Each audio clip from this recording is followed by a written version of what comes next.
ओ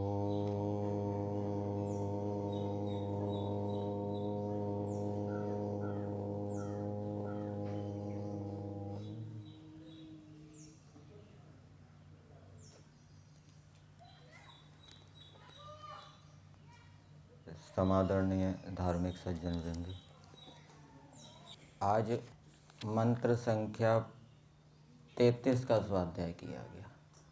पीछे हमने मंत्र संख्या 31 का स्वाध्याय किया था और उस मंत्र का व्याख्यान या भाष्य विद्युत परक किया गया था। और मंत्र का देवता क्या था? सूर्य। और विद्युत को भी सूर्य कहते हैं क्योंकि वो ऐश्वर्य को उत्पन्न करती है।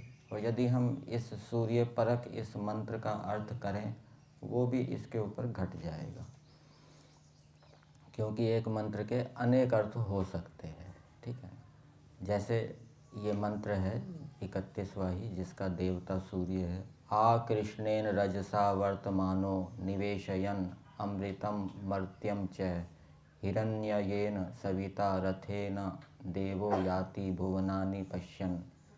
अब इस मंत्र का हम सूर्य परक अर्थ करेंगे, जिस सूर्य से दिन होता है, जिस सूर्य से हमें प्रकाश प्राप्त होता है, जो उदय होता है, अस्त होता है, उस सूर्य परक इस मंत्र का अर्थ करेंगे तो क्या अर्थ होगा? आ कृष्णेन रजसा, जो कृष्णेन, जो आकर्षण शक्ति के साथ विद्यमान है, सूर्य के अंदर भी आकर्षण शक्ति है। रजसा वर्तमान, जो लोक लोकांतरों के साथ वर्तमान है, ये सौरमंडल है, सौरमंडल के अंदर सूर्य है और दूसरे ग्रह उपग्रह हैं, उनके साथ सूर्य रहता है सौरमंडल के अंदर, उसका सौर परिवार है। और निवेशयन अमृतम मर्त्यम च, और विशेष रूप से निरंतर उनके अंदर प्रविष्ट हो रहा है अमृतम, जो नित्य पदार्थ हैं, चंद्रमा, पृथ्वी, सूर्य आदि, और मर्त्यम, जो नश्वर पदार्थ हैं, प्राणी आदि हैं जो शीघ्र मर जाते हैं, उनके अंदर जो किरणों के माध्यम से प्रविष्ट हो रहा है। हिरण्ययेन, जो तेज से युक्त है। सविता, जो अनेक प्रकार के पदार्थों को उत्पन्न करने वाला है। रथेन, और जो क्रीड़ा के साथ वर्तमान है, क्रियाशील है। जैसे विद्युत शीघ्रगामिनी है, इसी प्रकार से सूर्य भी गमन करता है अपने कक्ष के अंदर। देवो, वो देव है, प्रेरक है, सबको प्रेरणा देता है। उदय होता है तो सब प्राणी अपने अपने कार्यों में लग जाते हैं। याति, ऐसा जो सूर्य है, कैसा सूर्य? जो आकर्षण शक्ति वाला है, लोक लोकांतरों के साथ विद्यमान है, और जो नित्य और अनित्य पदार्थों को किरणों के माध्यम से प्राप्त होता है, उनमें प्रविष्ट हो रहा है। जो तेजस्वी है, प्रकाश वाला है, प्राणियों को उत्पन्न करने वाला है, पदार्थों को उत्पन्न करने वाला है, और गति वाला है। ऐसा जो सूर्य देव है वो याति, जा रहा है। कैसे जा रहा है? भुवनानि पश्यन्, लोक लोकांतरों को देखता हुआ। ये सूर्य परक अर्थ भी इसका किया जाता है। तो परमेश्वर ने ये सूर्य पर दिया, सूर्य के माध्यम से परमेश्वर सामान्य रूप से सबकी रक्षा तो कर ही रहा है, विद्युत के माध्यम से सामान्य रूप से सबकी रक्षा कर ही रहा है। लेकिन यदि हम इनसे विशेष लाभान्वित होना चाहते हैं, हम ईश्वर से यदि विशेष रक्षा प्राप्त करना चाहते हैं, तो सूर्य, विद्युत आदि के जो गुण मंत्रों के अंदर बताए हैं, और भी उनके गुणों को खोज करके लाभान्वित होकर हम ईश्वर से विशेष रक्षाओं को प्राप्त कर सकते हैं। मंत्र संख्या 32 में रात्रि के विषय में वर्णन किया है। रात्रि भी सामान्य रूप से सभी प्राणियों की रक्षा कर रही है, सभी प्राणियों को विश्राम मिलता है, और जो रात में विचरण करने वाले प्राणी हैं वो रात्रि से आनंदित होते हैं। सामान्य रूप से सबकी रक्षा कर ही रही है, लेकिन विशेष रूप से यदि हम लाभान्वित होना चाहते हैं तो इसके रात्रि के गुणों को, विशेषताओं को हमें जानना चाहिए। तो यदि ईश्वर वेद का ज्ञान ना देता तो हम रात्रि से विशेष रूप से लाभान्वित नहीं होते। जैसे दूसरे पशु पक्षी लाभ उठाते हैं, वैसे ही हम पशु पक्षियों के समान सामान्य रूप से रात्रि से लाभ उठाते हैं, जैसे कि जंगली पशु, जंगली मनुष्य हैं। परंतु वेदों के माध्यम से, शास्त्रों के माध्यम से रात्रि की विशेषताओं को जानकर हम उससे विशेष रूप से लाभान्वित होते हैं। रात्रि में हम समय पर सोते हैं, समय पर उठते हैं, ध्यान करते हैं, प्राणायाम आदि करते हैं, विशेष लाभान्वित हम होते हैं। आज का मंत्र संख्या 33। मंत्र का देवता है उषर। वैसे उषस शब्द है, नपुंसक लिंग में उषस होगा, स्त्रीलिंग में इसका उषा बन जाएगा। तो मंत्र में दिया है उषस तच्चित्रमा भरा अस्मभ्यम वाजिनीवती येन तोकम च तनयम च धामहे। इस मंत्र की व्याख्या केवल उषा परक भी की जा सकती है कि प्रभात वेला कैसी होती है, दिन कैसा होता है। उषस शब्द के अनेक अर्थ किए गए हैं। संधि वेला को भी उषस कहते हैं, प्रातःकाल को भी उषस कहते हैं। दिन, ये जो रात्रि के बाद सूर्य उषा काल से लेकर जब तक शाम के बाद रात्रि नहीं होती, ये जो दिन है, इसको भी उषस कहा जाता है। वैसे हम सामान्य रूप से उषा का अर्थ क्या लेते हैं? संधि काल, संध्या का समय, ठीक है ना। लेकिन ये जो दिन होता है ना, जिस दिन में सूर्य रहता है, उसको भी उषस कहा जाता है। उषस शब्द उष दाहे धातु से बना है। जब हम उषस का अर्थ संध्या करेंगे तो संध्या जो है, वो संध्या का जो समय है, संधि काल का जो समय है, वो उस समय का यदि हम सदुपयोग करें तो उसके माध्यम से हम अपने कलेशों के संस्कारों को जला सकते हैं, नष्ट कर सकते हैं। संध्या के समय क्या करना होता है? ईश्वर का ध्यान, संध्या करनी होती है। तो ईश्वर का ध्यान उस समय करेंगे तो उसके माध्यम से हमारे जो कुसंस्कार हैं वो नष्ट होंगे। और जब उषस का अर्थ दिन करेंगे, दिन में सूर्य होता है, सूर्य की गर्मी होती है, तो वो सूर्य जो है वो अपनी गर्मी के माध्यम से पृथ्वी आदि पदार्थों को जलाता है, ठीक है, तपाता है। इस रूप में भी वो दाहे हो जाएगा। जो कीटाणु होते हैं, रोगाणु होते हैं, उनको सूर्य का जो प्रकाश है वो नष्ट करता है। संधि काल वाला यदि अर्थ करेंगे तो उस समय तो सूर्य का प्रकाश नहीं होता, वहाँ पर वो नहीं घटेगा। लेकिन जब उषस का अर्थ हम दिन करेंगे, जिस दिन में संधि काल भी आ जाएगा और ये सूर्य वाला काल भी आ जाएगा, तो उस समय वो रोगाणुओं को, कीटाणुओं को वो नष्ट करती है। इस कारण से उसको उषस कहते हैं, उषदाहे से। इस मंत्र की भूमिका में दिया है। फिर उषा काल का वर्णन इस मंत्र में है। कैसा वर्णन है? पहले हम भावार्थ को देखते हैं। इस मंत्र में उपमा अलंकार का प्रयोग किया है महर्षि दयानंद जी ने। उषा के माध्यम से स्त्रियों को बताया गया है कि स्त्रियों को कैसा होना चाहिए। केवल उषा परक भी अर्थ किया जा सकता है, वो आदि दैविक अर्थ हो जाएगा। लेकिन यहाँ पर उषा के माध्यम से स्त्रियों को समझाया गया, स्त्रियाँ कैसे होनी चाहिए, तो ये आदि भौतिक अर्थ किया। तो इसके भावार्थ में दिया है, इस मंत्र में वाचक् लुप्तोपमा अलंकार है। जैसे सब शोभा से युक्त मंगल देने वाली प्रभात समय की वेला। तो प्रभात समय की जो वेला होती है वो सब शोभाओं से युक्त होती है। उस समय सूर्य का प्रकाश होता है और सूर्य के प्रकाश के माध्यम से हम संसार की सुंदरता को देख सकते हैं, जान सकते हैं। और वो मंगल को देने वाली होती है। प्रभात का समय मंगल को देने वाला होता है। उस समय हमारा मन सात्विक होता है, हम ईश्वर का ध्यान करते हैं। उस समय वायु शुद्ध होती है, हम व्यायाम आदि करते हैं, तो उससे हमें सुख की प्राप्ति होती है। शारीरिक सुख की प्राप्ति भी होती है और मानसिक सुख की भी प्राप्ति होती है। तो ये मंगल देने वाली प्रभात समय की वेला, वैसे प्रभात का यदि अर्थ करें तो भादीप्तौ धातु है, तो प्रकृष्ट रूप से जिसमें प्रकाश होता है, ठीक है। प्रभात फिर वो प्रकाश वाला लेना पड़ेगा। वैसे हम इसको उस अर्थ में हो गया ये रूढ़ी, ये प्रभात उस समय लेते हैं जब सवेरे का समय होता है, सूर्य थोड़ा बहुत उदय हुआ होता है, और ये उषा काल का समय भी उसमें लिया जाता है, संधि का समय, इस रूप में वो रूढ़ हो गया है। तो प्रभात समय की वेला सब व्यवहारों को धारण करने वाली है।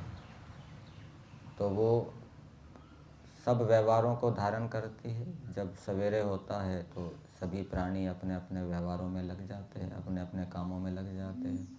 पक्षी अपने पेड़ों से, घोंसलों से अपने भोजन की तलाश में निकल पड़ते हैं। मनुष्य भी अपने कामों में निकल पड़ते हैं। किसान है वो खेतों की ओर जाना प्रारंभ कर देते हैं, अपना अपना व्यवहार शुरू कर देते हैं। तो वो सब व्यवहारों को वो धारण करने वाली है। जैसे प्रभात काल की वेला, यदि वैसी स्त्रियां हो तो सदा अपने अपने पति को प्रसन्न कर पुत्र पौत्र आदि के साथ आनंद को प्राप्त हो।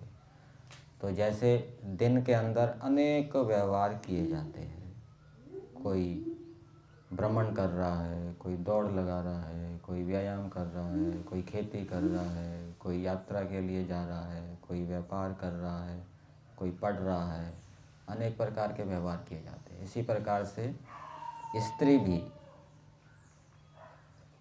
उधर ध्यान ना दीजिए, स्त्री भी अनेक व्यवहारों को धारण करने वाली हो। भोजन बनाने में कुशल हो, बच्चे बीमार हो गए तो उनकी चिकित्सा करने में कुशल हो, बच्चों को शिक्षा देनी है तो उनको बुराइयों से बचाना है तो उसमें भी कुशल हो, पति डिप्रेशन में चला गया है, बुराइयों में फंसा हुआ है तो उसको भी सुधारने में वो कुशल हो, कोई अतिथि आ जाता है तो अतिथियों का सत्कार भी प्रसन्नता से करे, अच्छी प्रकार से करे, ठीक है ना। तो वो सब व्यवहारों में कुशल होनी चाहिए, तब वो क्या है, प्रसन्नता को देने वाली होती है। अब इस मंत्र को देखते हैं।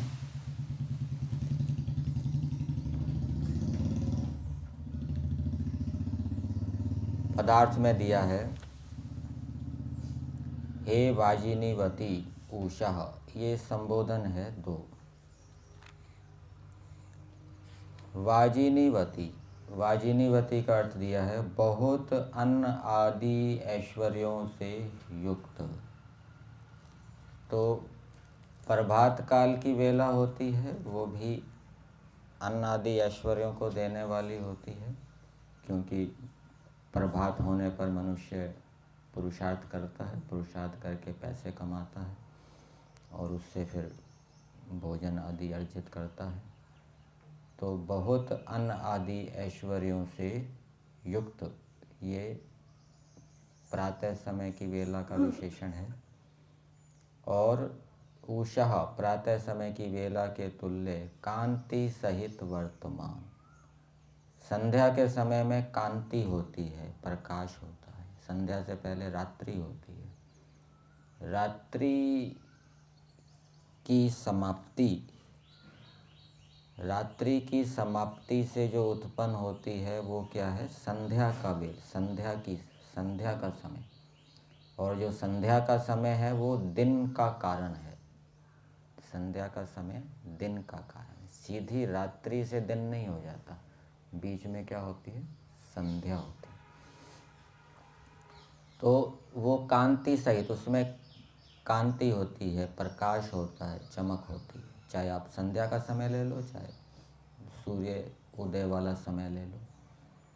और इसी प्रकार से स्त्री को भी कांति से युक्त होना चाहिए, विदुषी होना चाहिए, उसको अनेक विषयों की जानकारी होनी चाहिए। भोजन कैसे बनाना है जिससे कि वो भोजन पुष्टि करने वाला हो, रोग नाशक हो, ऐसा होना चाहिए। कोई बाहर से अतिथि आ गया है, उसके साथ कैसा व्यवहार करना है, कैसा बोलना है, वो आना चाहिए। संतानों के साथ कैसे व्यवहार करना है जिससे कि वो सुधरें, उन्नति को प्राप्त हो, वो अनेक प्रकार के ज्ञान विज्ञान से युक्त होनी चाहिए। मूर्खा नहीं होनी चाहिए, मूढ़ा नहीं होनी चाहिए। और दूसरी विशेषता क्या बताई? बहुत अन्न आदि ऐश्वर्यों से युक्त, वो उसके पास अनेक प्रकार के अन्न आदि ऐश्वर्यों, बहुत अन्न आदि को बनाने की विधियों को वो जानने वाली हो, ऋतु के अनुसार कौन सा भोजन कैसे बनाना है आदि। और घर के अंदर जो अन्न आदि होता है उसको वो सुरक्षित रखने वाली हो, वो खराब ना हो जाए कीड़े आदि से। तो ऐसी स्त्री को कहा जा रहा है जैसे अधिकतर अन्न आदि ऐश्वर्य की हेतु प्रातःकाल की वेला जिस समय के चित्रम आश्चर्य रूप को धारण करती, वैसे रूप को तू अस्मभ्यम हमारे लिए आभर अच्छी प्रकार पुष्ट कर। तो प्रातःकाल की वेला को चित्रम कहा है, अद्भुत है। ईश्वर को भी चित्रम कहा है, ईश्वर भी अद्भुत स्वरूप है। ईश्वर को अद्भुत क्यों कहा? क्योंकि उसका जैसा ना कभी हुआ ना कभी होगा। ईश्वर हमेशा अद्भुत रहेगा। यदि ईश्वर जैसा कोई हो जाए या उससे कोई अधिक हो जाए, फिर ईश्वर अद्भुत नहीं रहेगा, फिर तो जो अधिक हो गया वो अद्भुत हो जाएगा। तो जो प्रातःकाल की वेला है वो अद्भुत है, उसके जैसा समय कोई दूसरा समय नहीं है। प्रातःकाल जैसी आपको वायु मिलेगी वैसे दूसरे समय वायु नहीं मिलेगी। प्रातःकाल जैसी आपको सात्विकता मिलेगी वैसे दूसरे समय नहीं मिलेगी। प्रातःकाल जैसे आपको स्फूर्ति होगी, ताजगी होगी, काम करने का उत्साह होगा, वैसा दूसरे समय नहीं मिलेगा। ठीक है ना? इसलिए ये क्या है? चित्रम है। तो जैसे प्रातःकाल की वेला चित्रम है, अद्भुत है, वैसे ही स्त्री को भी अद्भुत होना चाहिए, आश्चर्य रूप होना चाहिए। वो भी दूसरी स्त्रियों की अपेक्षा विशेष कार्य करने वाली हो, विशेष घर का पालन पोषण करने वाली हो, ऐसा। वैसे रूप को तू हमारे लिए आभर अच्छे प्रकार पुष्ट कर। और ये भी लिखा है महर्षि दयानंद जी ने भावार्थ में, वेद भाष्य के अंदर, कि जो अद्भुत ईश्वर की उपासना करता है वो भी अद्भुत होता है। ठीक है ना? तो यदि विदुषी गृहिणी ईश्वर की उपासना करने वाली होगी तो उसके अंदर ये विशेष गुण होंगे, भिन्न भिन्न विशेषताएं होगी, वो अद्भुत होगी। तो अच्छे प्रकार आभर अच्छे प्रकार पुष्ट कर, येन जिससे हम लोग तोकम शीघ्र उत्पन्न हुए। तोकम उसको बताया जाता है जो 5 से 15 दिन का जो बालक है उसको तोकम कहा जाता है, नवजात शिशु कह सकते हैं।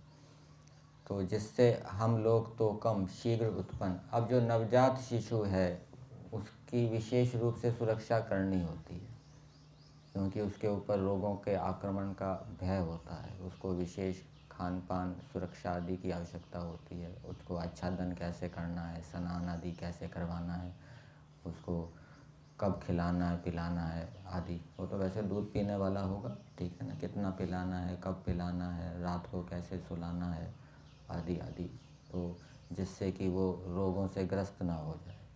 और आजकल तो वैसे टीके लगाए जाते हैं, ठीक है ना, तो उस समय भी वो विशेष यज्ञ हो, यज्ञ के अंदर विशेष औषधियाँ डाली जाए जिससे कि वो संक्रमण रोग ना हो। सरसों डालते हैं ना, जब बालक उत्पन्न होता है तो प्रसूता स्त्री जहाँ रहती है वहाँ पर हवन किया जाता है। हवन के अंदर सरसों के दाने डाले जाते हैं, तो वो सरसों के दाने क्या होते हैं? वो रोगनाशक होते हैं। तो ये सारी विद्या पता होनी चाहिए, तब वो जो नवजात शिशु है उसको वो धारण करने वाली होगी। और तनयम कुमारावस्था के लड़के को कुमार अवस्था 15 साल 10 साल, ठीक है ना, तो 10 साल 15 साल के लड़के को भी धारण करे। तो पति एक प्रकार से स्त्री को कह रहा है कि तुम इस प्रकार से हमारे लिए अच्छी प्रकार से अद्भुत स्वरूप होवो, जिससे कि हम हमारे जो बालक है उसको हम अच्छी प्रकार से धारण कर सकें। तो मंत्र के माध्यम से हमें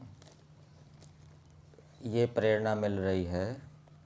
एक तो उषा काल से हमें प्रेरणा मिल रही है कि जैसे उषा चित्रम है, अद्भुत स्वरूप है, उसके समान हमें भी अद्भुत बनना चाहिए, स्त्री को भी अद्भुत होना चाहिए। ये तो स्त्री एक उदाहरण दिया है, और दूसरे मनुष्यों को भी उषा के समान अद्भुत होना चाहिए। और जैसे उषा धारण करने वाली है सभी प्राणियों को, वैसे ही हमें भी उषा की और संधि काल या दिन की और विशेषताओं को जानकर हमें अपने और दूसरों को धारण करना चाहिए, जिससे कि हमारी अच्छी प्रकार से रक्षा हो।